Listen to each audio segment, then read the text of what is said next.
Ngayon naman po ay papakita ko po sa inyo ang tamang pagkakasunod-sunod ng paghuhugas ng pinagkainan. Una, banlawan ang pinagkainan bago sabunin.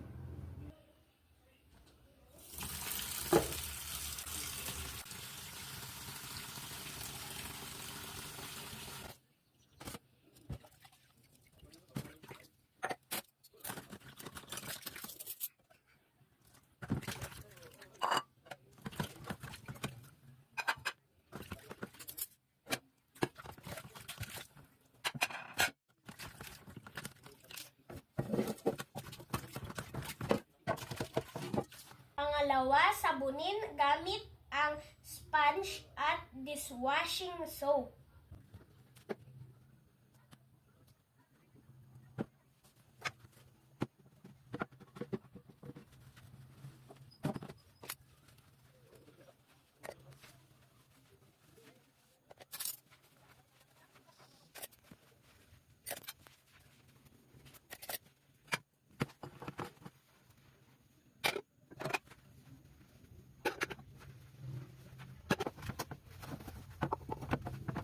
Pangatlo, kuskusin habang binabanlawan.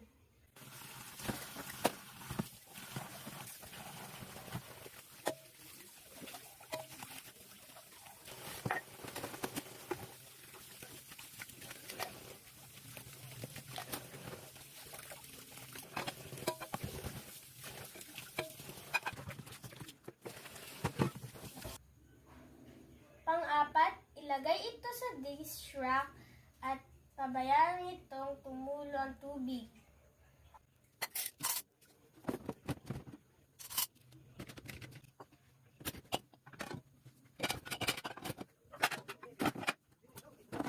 At panghuli, patuyuin ito gamit ang malinis na pamunas.